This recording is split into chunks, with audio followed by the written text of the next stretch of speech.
अस्सलामुअलैकुम वीवर्स, अल्लाह आपको बहुत सी पुरस्कून खुशियाँ दे और खुशियाँ देने की तौफीक दे। आज आप लोगों के साथ एक और मज़ेदार सी आइसक्रीम की रेसिपी शेयर करूँगी। इंशाल्लाह आपको बहुत ज़्यादा पसंद आएगी क्योंकि स्ट्रॉबेरी का मौसम है। तो आज हम बनाएंगे स्ट्रॉबेरी आइसक्रीम, जिसमें ना हम व्हिपिंग क्रीम का इस्तेमाल करेंगे और ना ही कंडेंस मिल्क का। स्ट्रॉबेरी आइसक्रीम बनाने के लिए मैंने लिए हैं 10 अदद स्ट्रॉबेरी, जिसको पहले अच्छी तरह से वॉश कर लिया था। इसकी डंडियाँ ऊपर से उतार दी और इनकी मैंने कटिंग कर ली। कटिंग करने के बाद अब इसको एक मिक्सी जार के अंदर डाल के तो दरदरा सा जो है ये हमने पीस लेना है। यानी कि बहुत ज़्यादा हमने इसको ब्लेंड नहीं करना, बस दरदरा सा इसको पीसना है। इसकी कंटेंसी मैं आपको चेक करवा देती हूँ। पीसने के बाद इस तरह के छोटे छोटे चंक्स इसके अंदर जो है वो रहने चाहिए।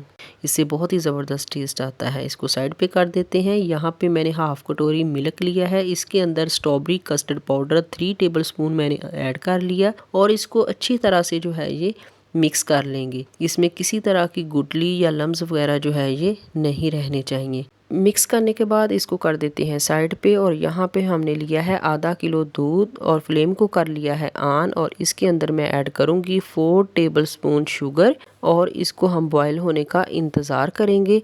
माशाल्लाह दूध बॉयल होना शुरू हो गया है। अब इस पॉइंट पे आके तो इसके अंदर जो हमने मिक्स करके कस्टर्ड पाउडर रखा हुआ था ना मिल्क के अंदर, वो इसके अंदर थोड़ा थोड़ा करके ऐड कर देंगे और स्पैचुला को चलाते रहेंगे ताकि इसके अंदर किसी तरह की गुठली या लम्स वगैरह जो है ये ना पड़े। और इसको हम 2 से 3 मिनट तक पकाएंगे ताकि कस्टर्ड का जो कच्चापन है वो अच्छी तरह से ख़त्म हो जाए। पकाने के बाद इसको रूम टेम्परेचर पे ठंडा करेंगे। रूम टेम्परेचर पे मैंने इसको ठंडा कर लिया है। अब एक बाउल के अंदर मैं शिफ्ट कर लूँगी और इसको कवर करके तो फ्रीज़र में 15 मिनट के लिए रख दूँगी ताकि ये अच्छी तरह से ठंडा हो जाए।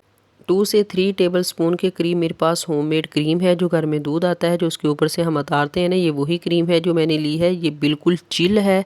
ये हमने क्रीम जो है ना ये बिल्कुल चिल लेनी है। इसको एक ब्लेंडर के अंदर डाल के तो 1 मिनट के लिए मैं चलाऊंगी।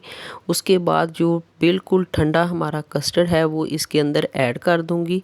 अच्छा, कस्टर्ड जो है ये बिल्कुल ठंडा होना चाहिए। अगर आप गर्म कस्टर्ड क्रीम के अंदर मिक्स कर लेंगे तो क्रीम जो है ये बिल्कुल मेल्ट हो जाएगी और रेसिपी हमारी ख़राब हो सकती है। दोनों चीज़ों को 1 मिनट तक ब्लेंड करने के बाद कस्टर्ड और क्रीम अच्छी तरह से जो है ये मिक्स हो चुकी है। अल्हम्दुलिल्लाह बहुत ही ज़बरदस्त क्रीमी सा टेक्सचर हमारा बन के तैयार हो चुका है। अब हम इसको उस बर्तन के अंदर ऐड कर लेंगे जिसके अंदर डाल के हमने आइसक्रीम जो है ये तैयार करनी है। बर्तन को अच्छी तरह से साफ़ करेंगे। कोई भी चीज़ जो है ये ज़ाया नहीं होनी चाहिए। जो स्ट्रॉबेरी हमने पहले ब्लेंड करके रखी हुई थी ना वो इसके अंदर ऐड कर देंगे और इसको अच्छी तरह से जो है ये मिक्स कर लेंगे। इसी पॉइंट पे अगर आपको हमारी वीडियो अच्छी लगी हो तो वीडियो को लाइक करें, शेयर करें और चैनल पे न्यू है तो सब्सक्राइब कर लें। ये आपकी तरफ से प्यार होता है, मोहब्बत होती है और इनाम होता है।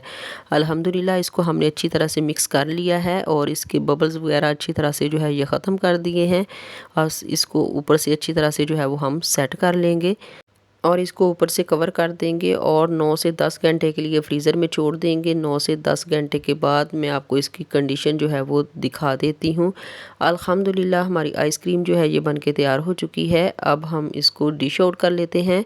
उम्मीद करती हूँ आपको आज की रेसिपी बहुत ज़्यादा पसंद आई होगी। एक मरतबा ज़रूर ट्राई कीजिएगा और कमेंट बॉक्स में अपनी कीमती राय का इजहार ज़रूर कीजिए कि आपको हमारी रेसिपी कैसी लगी। जहाँ भी रहिए हैप्पी रहिए और हेल्दी रहिए। अपना और अपनी फैमिली का ढेर सारा ख्याल रखिए।